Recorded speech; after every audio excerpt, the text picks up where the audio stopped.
Olá, caros alunos. Eu sou a professora Luciana Rodrigues, professora da disciplina de Filosofia, Lógica e Ética. É um prazer estar com vocês, né, nessa aula, no qual a gente vai fazer um resumo, vamos lembrar vocês de alguns assuntos referentes às unidades 1 e 3, né, principalmente, por causa que nós vamos já, né, ter as provas, a prova global, e a prova global é referente à unidade 1 e 3. Certo? Então, parabéns você por ter escolhido a educação à distância, por ser aluno da educação à distância. É uma modalidade que mais cresce no país, tá? Que é justamente online.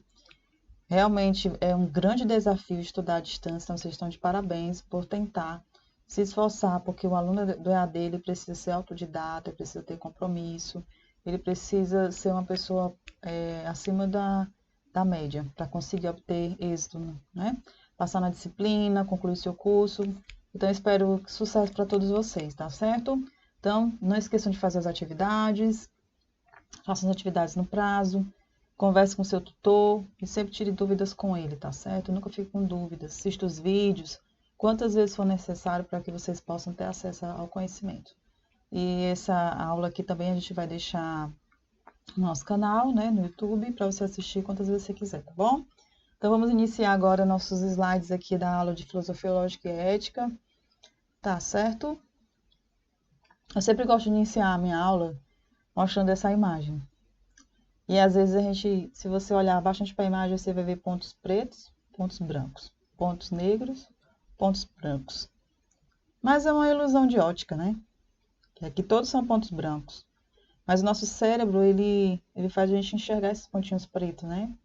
Devido à interseção aí das informações que constituem nos retângulos. O que é a reflexão que a gente traz, gente? Que nem tudo que parece né? Então, a filosofia ela vem justamente responder isso. Esse questionamento de entender e compreender os fatos na sua totalidade, não só no olhar, mas usar a razão, usar o questionamento para chegar a um resultado. Deixar a emoção de lado e vamos para a razão, ok? Vamos continuar. Vocês sabem o que significa a palavra filosofia? Bem, muito tempo as pessoas têm um pensamento errôneo sobre o que é filosofia. Quando escuta essa palavra filosofia, imagina quando vocês pegaram a disciplina de filosofia e dizem, essa disciplina vai ser chata. E não é, né, gente? Essa disciplina ela trata assuntos que são pertinentes à nossa situação, né, atual, de como cidadão, como pessoas, né, dentro de uma sociedade que constantemente está em transformação e mudança. E isso é importante para nós. A filosofia ela trabalha bastante isso, né? As mudanças, as ocorrências que, em decorrer dos tempos, né? Nosso estudo da nossa cultura.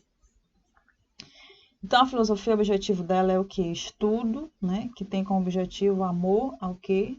A sabedoria. Filosofia é amigo da sabedoria. Imagine se todos nós fôssemos amigos da sabedoria, né? Sabedoria falta muito na nossa sociedade, não é verdade? Lidar com as situações, lidar com as crenças das pessoas, o pensamento delas. Então, a filosofia ela é atual. Né? Há uma grande ignorância de quem pensa que filosofia é algo chato, algo que não vem contribuir. Na verdade, ela vem muito. As pessoas aqui não compreendem, não querem refletir sobre a sua vida, sobre as suas ações, mas ela é mais que necessária. Então, ela tem como objetivo um conhecimento sistemático, profundo e metodológico e reflexivo sobre a sociedade, né, gente?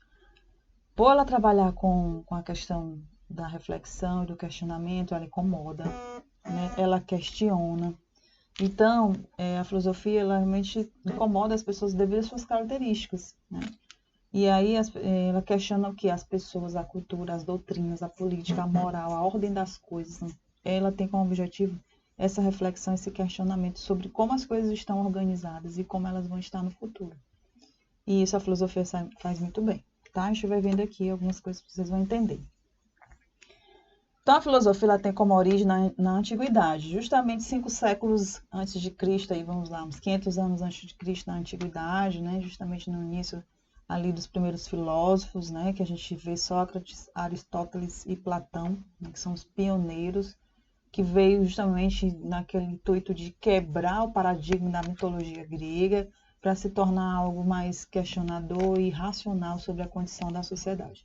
Então, os homens naquela época, eles tentavam justificar todas as situações que ocorriam na vida deles através da religião, né? Tinha a mitologia grega, por exemplo.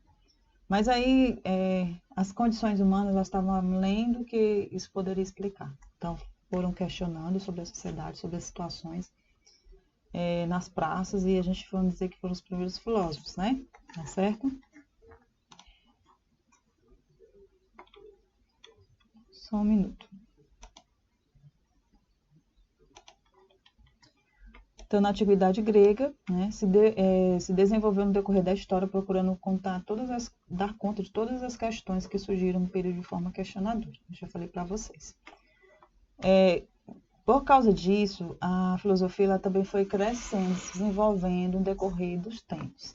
Depois da Antiguidade, na Idade Média, no percurso aí de 1000 anos, né, a filosofia ela começa a questionar a teologia, porque naquela época a teologia era muito forte, né, vocês concordam, que as pessoas eram movidas totalmente pelas suas crenças e sua fé, e isso fez com que ocorressem alguns problemas de perseguição, né, naquelas pessoas que se questionavam as coisas, a vida, enfim, tá? Também na Idade Média que a teologia também ela ajuda, porque nós, diferente do ser supremo, né, o ser acima de nós, no caso, a maioria eram cristãs, né, nos países da Europa. Então, Deus como centro de tudo. E o homem também tinha as consequências das suas feituras, né? E muitas coisas que ocorriam naquela época, eles queriam justificar através da fé, por Deus, né? Mas a própria teologia, ela foi, que é a estudo de Deus, né? Foi questionando o pensamento das pessoas daquela época. E ela mesma depois foi se auto-questionando e mudando. Até que veio a Revolução Francesa, o Renascimento, o Iluminismo, né? Etc. e tal. Então, na modernidade, a filosofia, já agora na modernidade, saindo da Idade Média, né? Indo para a modernidade, a filosofia se distancia das questões que giraram em torno da fé e traz o homem, né? Justamente aí depois da Revolução Francesa e do Iluminismo, né? O homem passa a ser o quê? O centro das reflexões. Além disso, dá subsídios para as primeiras produções de caráter científico apoiando o surgimento da ciência. Então, o positivismo, ele veio, né, para fortalecer a ciência. Pode-se dizer que a ciência ela evoluiu a partir dos questionamentos vindo da filosofia. É como se a filosofia ela foi crescendo, né, questionando da razão, do uso da razão para determinadas situações, e aí ela foi se questionando, foi crescendo, e aí virou na metodologia e virou a ciência, né, que precisa de uma metodologia para ter um resultado, tá certo? E agora, depois da Idade Moderna, estamos no contemporâneo, né, na Idade Contemporânea. Ela já lida com o quê? Com as questões existenciais do ser humano, né, especialmente nos contextos de desenvolvimento da tecnologia e da ciência. E nos grandes conflitos desses seres humanos, né, a questão das guerras mundiais, também das redes sociais, essa questão do homem só, do homem coletivo, do homem planetário, do homem globalizado, né?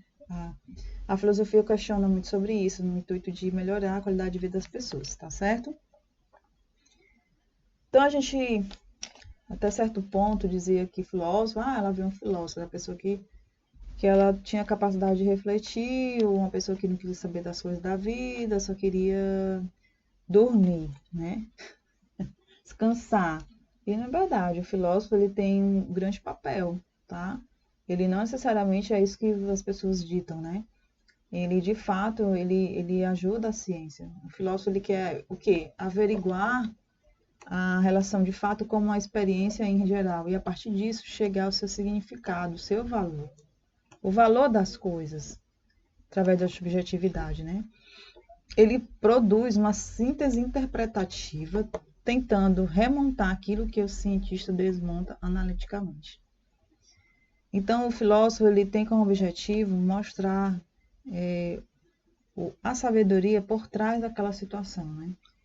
Soluções que são resultados de reflexões a partir de problemas aparentados, né? Então, o filósofo ele é movido pelo desejo de observar, contemplar, julgar e avaliar as coisas, as ações, a vida, pelo desejo simplesmente de saber. E para que serve a filosofia, Luciano? Ela proporciona o conhecimento, a ciência, mas só a filosofia ela proporciona o que? A sabedoria. Mais do que conhecimento, a filosofia ela dita a questão da sabedoria, de como lidar com situações, né, referente à condição humana. Isso é extremamente importante, gente, o que falta muito na sociedade hoje, né? A filosofia é um modo de pensar, é uma postura diante do mundo.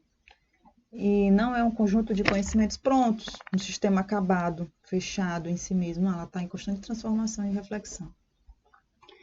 Ela é, antes de mais nada, o modo de se colocar diante da realidade. Então, quando você questiona uma situação, quando você reflete seus atos, você começa a mudar a sua realidade, né? Mudar seu contexto e se tornar um filósofo.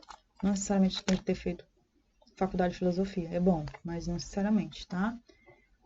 Procurando refletir sobre os acontecimentos a partir de certas posições teóricas. Porque existem diversas linhas do raciocínio da filosofia. Tem os pré-socráticos, os socráticos, pós-socráticos, marxistas. Então, hoje, pós-moderno, né? Pós-modernidade. Então, hoje tem várias linhas de raciocínio da filosofia, né?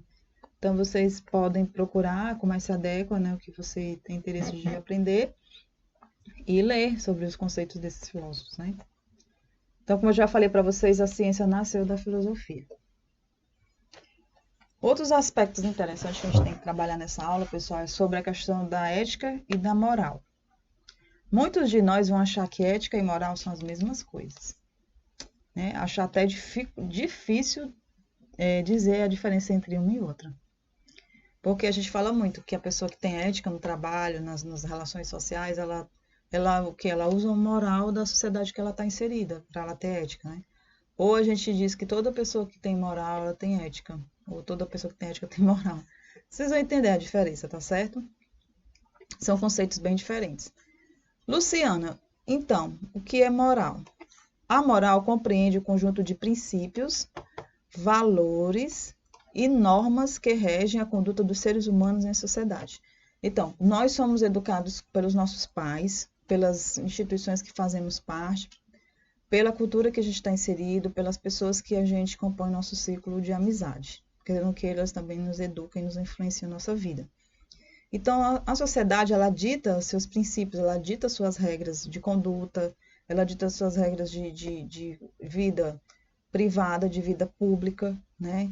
Por exemplo, nós estarmos nessa estrutura, num centro universitário, nós estarmos usando farda, por exemplo, para trabalhar, alguns tipos de procedimentos que a gente toma, por exemplo, no trânsito, tudo isso são padrões estabelecidos na sociedade que é moral. São princípios e valores, normas de uma determinada sociedade, tá? Por exemplo, uma pessoa ter que estudar para ser algo na vida, moral. Uma pessoa bem vestida não mostra pra gente nenhum tipo que há possibilidade de ser violento com a gente, ou que vai nos assaltar, né? A gente chama isso também de moral. Então, tudo que é um preconceito de um assunto, uma referente às regras estabelecidas na sociedade é moral, tá certo? Acho que vocês entenderam. E a ética, Luciana? A ética, ela usa a moral para o bem comum na sociedade, né? Porque nem tudo que é ético, nem tudo que é moral é ético. Porque o objetivo da ética, tá vendo aqui, ó, gente, é qualidade de vida, melhor estilo de vida. A ética sempre ela vai lidar com a questão da convivência e da vida entre as pessoas, certo? Do dia a dia, a convivência que gera vida para elas. O objetivo é o quê? Qualidade de vida. É seguir regras universais, independente da cultura local. A ética, por sua vez, corresponde a uma área específica do saber filosófico, que consiste na reflexão racional sobre os fundamentos da moralidade. Então, ética é a reflexão racional sobre os fundamentos da moralidade. Nem tudo que a moralidade prega é bom para o ser humano. Por exemplo, o casamento infantil nos países pobres africanos e, enfim,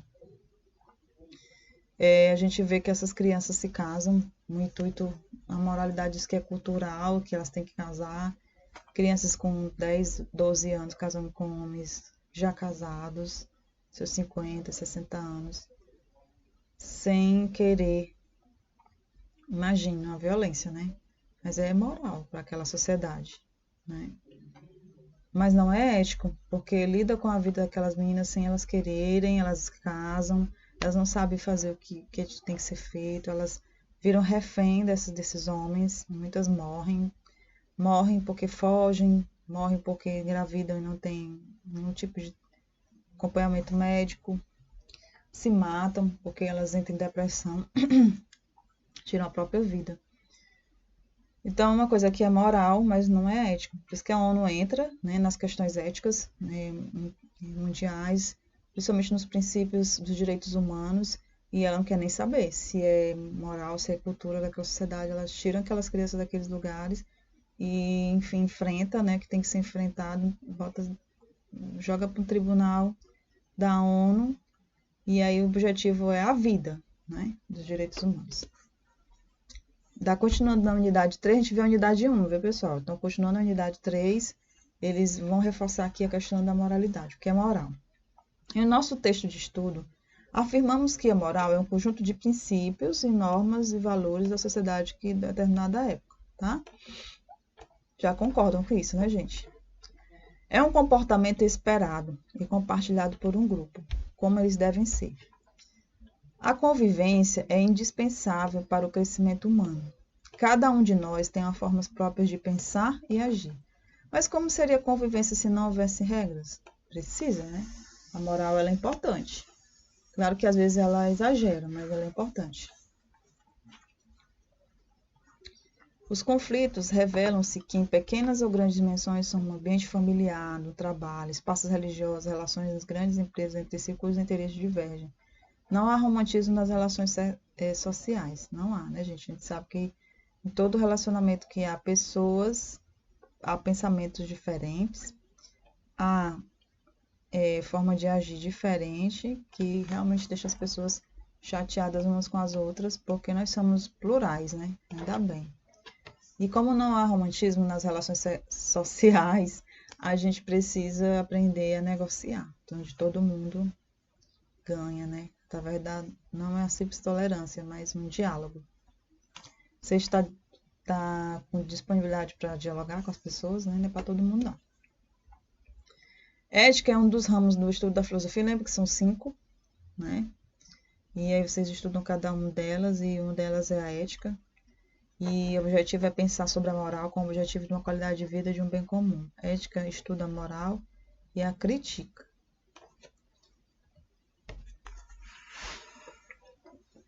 Então, umas questões aí que a gente vê, né? Por exemplo, hoje mesmo, pessoal, eu estava no almoço e eu vi uma comanda na mesa. Alguém saiu e não pagou. E eu conversando com meus colegas, e aí a gente falou, gente, é cultural, né? O brasileiro gosta de ser, não todos, né? Oportunista. É uma cultura terrível, o jeitinho brasileiro. Então, alguém ajude o jeitinho brasileiro, saiu e não pagou a conta. Saiu pela tangente, né? Como se diz. E a gente fica triste porque a gente foi muito bem educado e a gente não teria condição de fazer uma situação. É tão barato um prato de comida, né? Para que você se sujar. Vai que tem um filmador, filmadora e foi filmado que você simplesmente saiu. Ninguém é doido, as pessoas sabem que está errando, né? Sair sem pagar. Então, ser oportunista em algumas sociedades, somente sociedades que têm uma grande diferença social, econômica entre as pessoas, elas acham que ser oportunista é algo bom. Você está sempre por cima das pessoas, ganhando no embate, né? Das coisas corretas com as coisas erradas. Você faz as coisas erradas e ninguém te pega. Tem gente que gosta disso e vive assim. Pode ser que faz parte da moral daqui do povo brasileiro, mas não é ético, né? Você enganar, enrolar, mentir, omitir. E aí, então, nesse momento, nós vamos ver aqui alguns autores filósofos, né, que estudaram sobre a ética e o que que eles têm para nos mostrar, tá certo? Segundo Sócrates, que é um dos pioneiros, né, da filosofia, isso antes de Cristo, a gente já até falou, a moral deve ser buscada, não vale a pena viver uma vida e não examinada. Então, as pessoas que têm aquela máxima, né, pensamento máximo, que diz assim, deixa a vida me levar, é complicado. A gente tem que ter uma vida examinada, através de uma reflexão profunda dos nossos atos, mas também não vai ser tão cri-cri, né, gente? Mas vocês entendem o que eu estou dizendo, né? A gente tem que refletir sobre o que nós fazemos, o que nós almejamos, as nossas atividades diárias, a gente tem que examinar, né? Tá certo? Uma vida moral deve ser questionada. A gente precisa questionar também se a moral é ética, né? Porque nem tudo que é moral é ético. Então, a vida em sociedade já tem que ser questionada. Será que aquilo é correto, real, gera vida, gera transformação, qualidade de vida para as pessoas, ou só está beneficiando um conjunto de pessoas, né? Então, é justamente isso que Sócrates trabalhou. A gente já viu falar bastante do Maquiavel, né? Que é o príncipe. O Maquiavel escreveu O Príncipe, no qual ele fala que os governantes teriam que ter características do virtude, que são características masculinas, não importa se ele era homem ou mulher, mas que ter características masculinas para ascender e continuar no poder. Por exemplo, autoconfiança, coragem, determinação e até mesmo práticas de moralidade. São coisas que são contra a moral local, no intuito de se manter no poder, né? Também Thomas Hobbes fala que todo ser humano nasceu perverso. Imagine aí, a natureza humana é perversa e os seres humanos nascem perversos. Então a natureza, a moral, ela vem justamente para fazer com que esses seres humanos eles tenham um caminho a percorrer, tenham regras estabelecidas para ele conseguir melhorar a sua vida e deixar de ser maligno para ser benigno, né? Através dessas regras, eles iriam conseguir viver em sociedade, tá? Karl Marx, né, o nosso famoso Karl Marx do marxismo, ele fala que a moral, ela perpassa a ideologia, né, dos interesses burgueses. Os burgueses que são donos dos instrumentos de trabalho, dos insumos, do capital, que é o dinheiro, ele precisa com que as pessoas se tornem o quê, pessoal? Não escravas, né? Que a gente não está no período de escravidão, mas estejam sujeitas a eles. Então, ele diz que a moral, que são as regras estabelecidas pela sociedade, faz com que as pessoas, o proletariado, se submeta ao burguês e evite qualquer situação de constrangimento, que o proletariado não aceite, né, o que o burguês faça com ele. Isso é muito fácil na sociedade de pão e circo, né? As pessoas não questionam os seus liderados. E isso traz uma série de consequências, né? As pessoas deixam de lutar pelos seus direitos, deixam de lutar pela democracia, e elas são constantemente exploradas e elas acham que é correto, né, gente? Esta foi a unidade 3. Então, eu peço muito que vocês releiam o e-book, vejam a atividade que consta lá para vocês fazerem, que é um questionário, façam com calma, dá uma lidinha novamente sobre os autores, porque a probabilidade que cai na prova questões sobre os autores que falam sobre ética. Aqui eu queria só complementar a aula com a unidade 4, que é comportamento profissional. Mais do que nunca, a ética está dentro das empresas. É importante que a ética esteja dentro das empresas. Ela não pode ser negada, né? A ética ela tem que ser inserida dentro dos processos das empresas, porque historicamente as empresas elas só lutaram pelo quê? Pelo lucro, né, gente? O dono do negócio só queria lucrar, não importa como. Aí a gente chama de capitalismo selvagem, né? E a gente sabe que hoje a sustentabilidade ela é importante. Então, a parte de economia solidária, responsabilidade social, desenvolvimento sustentável, é muito forte na agenda das empresas, né? Precisa, porque senão a gente iria acabar com os recursos naturais e a gente não teria como sobreviver, né? Imagine aí. Então, a história ela é marcada, a história humana, da sociedade humana, está marcada por sucessivas transformações. E esses marcos históricos nos fazem ser o que somos hoje e passaram por várias transições para chegarmos no que somos hoje. E isso é importante. E não é ruim as mudanças de posicionamento, a mudança de reflexão sobre uma situação, tá? É importante. A história é fruto da ação humana e ela transforma a realidade, certo? Através de avanços. E às vezes até retrocessos. E alguns fatos influenciaram as nossas vidas, como Renascimento, capitalismo, iluminismo, Revolução Francesa, Revolução Industrial, a tecnologia, o imperialismo, o socialismo, as guerras mundiais. Então, tudo isso foram influenciando nas relações que nós temos hoje, inclusive relações de trabalho, relações de consumidor com o dono do negócio, né? Enfim. E aqui vocês estão vendo pessoas que deram suas próprias vidas para ter o modelo de indústria que nós temos hoje, o modelo de produtos, né? Elas não tinham proteção, trabalhavam sucessivas horas diárias, às vezes até 18 horas por dia, só iam para casa para dormir, se alimentavam, viviam para ganhar uma mixaria, para tentar sobreviver nos cortiços, né, das cidades. Era muito complicado, né? As consequências, né, de tudo que foi falado anteriormente, o homem tornou-se mais autônomo, né? Tudo se torna uma mercadoria.